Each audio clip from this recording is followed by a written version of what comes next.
Hello friends, welcome to my YouTube channel. हमारी आज की इस वीडियो में हम ऑल इंडिया मुस्लिम लीग के बारे में पढ़ेंगे। इसके बारे में पूरी इंपॉर्टेंट इन्फॉर्मेशन को हम इस वीडियो में कवर करेंगे। पर उससे पहले अगर अभी तक आपने हमारे चैनल को सब्सक्राइब नहीं किया है तो हमारे चैनल को सब्सक्राइब करिए ताकि हमारी वीडियोस की सभी अपडेट्स आपको मिलती रहें। तो चलिए स्टार्ट करते हैं ऑल इंडिया मुस्लिम लीग के बारे में। तो ऑल इंडिया मुस्लिम लीग की स्थापना हुई थी 1906 में। ऑल इंडिया मुस्लिम लीग स्वदेशी मूवमेंट एंड बॉयकॉट मूवमेंट के बाद आई थी। On 30 December 1906, the All India Muslim League, popularly known as the Muslim League, was founded in Dhaka, British India, now in Bangladesh. Muslim league की स्थापना हुई थी ढाका में। उस टाइम पर ब्रिटिश इंडिया में था वो, लेकिन अभी ढाका बांग्लादेश में। वहां पर ही ऑल इंडिया मुस्लिम लीग की स्थापना हुई थी 30 दिसंबर 1906 में। The political party founded by Aga Khan, Nawab Salimullah Khan, Viqar ul Mulk and Mohsin उल मुल्क, ये जो मेन लीडर्स थे इस पॉलिटिकल पार्टीज के मेन लीडर्स थे ये आगा खान, नवाब सलीमुल्लाह खान, वकर उल मुल्क एंड मोहसिन उल मुल्क। अब मुस्लिम लीग का फॉर्मेशन कैसे हुआ था? The communal idea that the Muslims are a separate nation was sewn into a Indian political ethos first by Sir Syed Ahmad Khan, a philosopher and a Muslim reformist. अब ये जो idea था कि Muslims की एक separate party बनाई जाए, ये आइडिया जो आया था वो आया था सर सैयद अहमद खान को। ये एक फिलोसफर तो थे ही, एक मुस्लिम रिफॉर्मिस्ट भी ये थे। Although he wanted Muslims to get educated and think in a scientific temper, he suggested align with the British rather than rebel against them, as most beneficial for the community. इन्होंने ये सोचा कि यहाँ पर ये मुस्लिम्स को ज़्यादा educated बनाएंगे और यहाँ पर उनका एक अलग फॉर्मेशन करेंगे, एक अलग ग्रुप बनाएंगे उनका, और यहाँ से उनका जो एजुकेशन सिस्टम है वो भी बढ़ेगा और उनकी कम्युनिटी भी बढ़ेगी। He had founded the Muhammad Educational Conference in 1886, but this organization stayed away from the politics and desisted from even discussing it as per its own code. इन्होंने यहाँ पर एक मोहम्मद एजुकेशनल कॉन्फ्रेंस ऑर्गेनाइज करी थी 1886 में। यहाँ पर उन्होंने बहुत सारे लोगों को इस कॉन्फ्रेंस में बुलाया था। ये कॉन्फ्रेंस पॉलिटिक्स से एकदम हटकर थी, एजुकेशनल कॉन्फ्रेंस यहाँ पर उन्होंने ऑर्गेनाइज की थी। On December 30, 1906, around 3000 delegates attended the conference.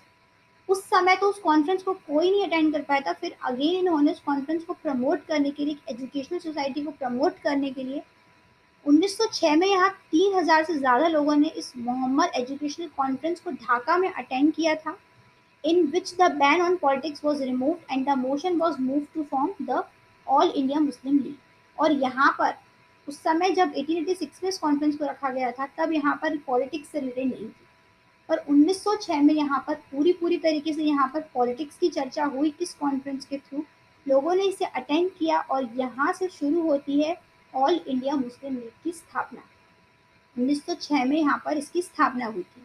The name was proposed by Nawab Khwaja Sir Salimullah Bahadur and second by Hakim Azmal Khan. अब इसे ऑल इंडिया मुस्लिम लीग नाम किसने दिया था? तो सर सलीमुल्लाह बहादुर और हकीम अजमल खान ने दिया था। ऑल इंडिया मुस्लिम लीग पहली मुस्लिम पॉलिटिकल पार्टी थी इंडिया की, फर्स्ट मुस्लिम पॉलिटिकल पार्टी रही है इंडिया की। The idea was that the Congress party was only catering to the needs of the Hindus. अब ये क्यों बनाया गया? क्योंकि उस समय उन्हें ये लगा कि जो कांग्रेस पार्टी है वो सिर्फ हिंदूज के बारे में सोच रही है, तो यहाँ पर एक अलग फॉर्मेशन होना चाहिए। तो यहाँ पर इसलिए यहाँ पर ऑल इंडिया मुस्लिम लीग लाई गई थी। The founder of the Muslim league, founder कौन कौन थे ये हम पढ़ चुके हैं। ख्वाजा सलीमुल्लाह, विकर उल मुल्क, सैयद आमिर अली, सैयद नेबुल्ला, खान बहादुर गुलाम और मुस्तफ़ा चौधरी, ये सभी यहाँ पर फाउंडर्स रहे हैं, मुस्लिम लीग के मेन लीडर्स रहे हैं। The first honorary president of the league was Sir सुल्तान मोहम्मद शाह। पहले लीडर कौन थे ऑल इंडिया मुस्लिम लीग के? तो सर सुल्तान मोहम्मद शाह थे और इनका नाम आगा खान भी था। The All India Muslim League was essentially a party of educated allied Muslims, at least in the beginning. ये एक्चुअल में एक पार्टी थी एजुकेटेड मुस्लिम्स की। अब इस जो लीग बनाई गई थी मुस्लिम लीग, उसका ऑब्जेक्टिव क्या था, क्यों बनाई गई?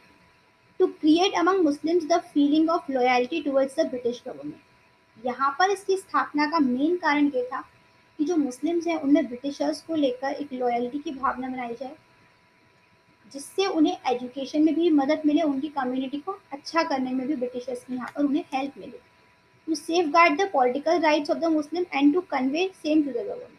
अपने सेफ पॉलिटिकल राइट्स को वो सेव कर सकें, इसलिए भी इसकी स्थापना की गई। To prevent the rise of prejudice against the communities of India among the मुस्लिम।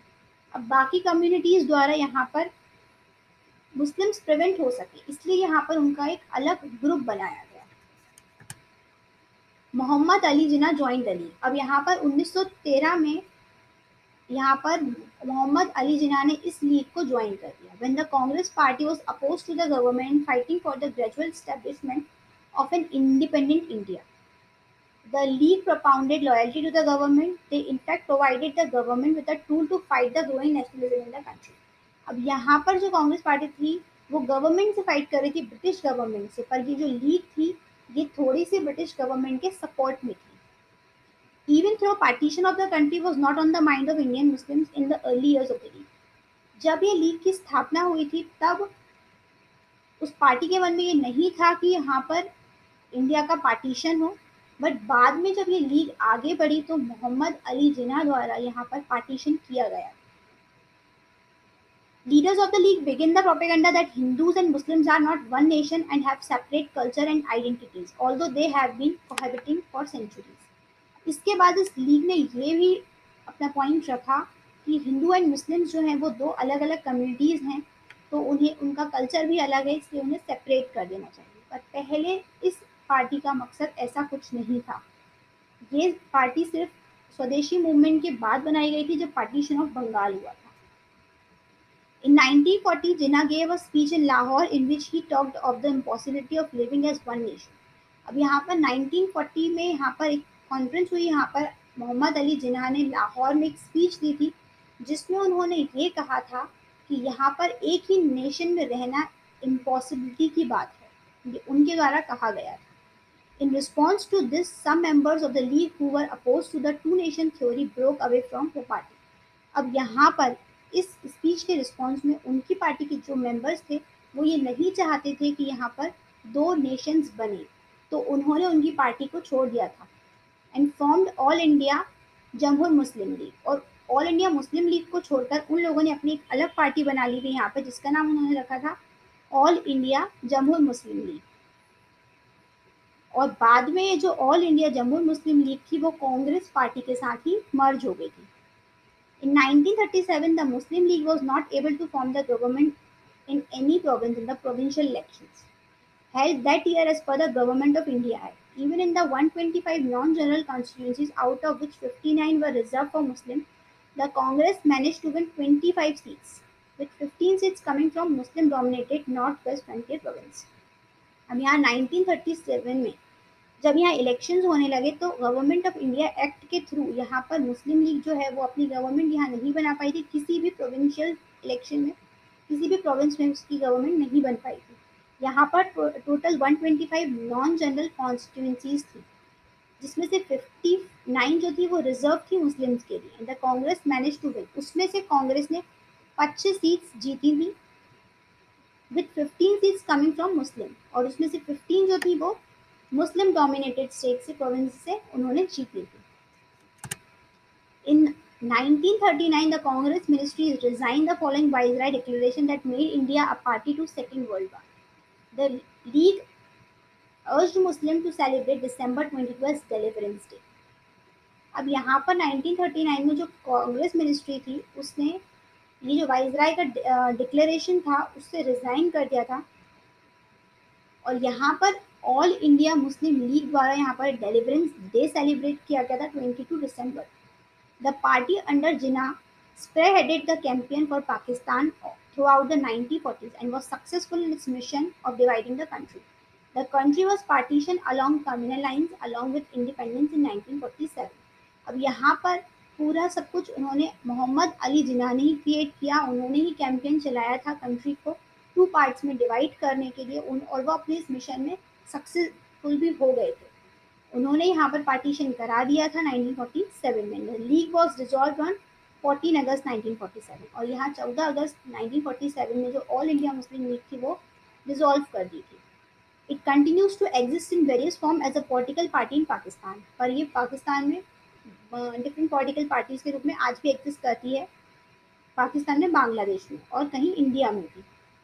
तो यहाँ पर इंडिया में, केरला में और alliance itself with the Congress party, और कांग्रेस पार्टी के साथ भी मर्ज हो गई थी, क्योंकि यहाँ पर जो कुछ लोगों ने ऑल इंडिया मुस्लिम लीग का सपोर्ट छोड़कर एक अलग फॉर्म किया था अपनी कम्युनिटी, उन लोगों ने कांग्रेस पार्टी में मर्ज हो गए थे वो लोग। यहाँ पर कांग्रेस पार्टी भी उनके साथ थी।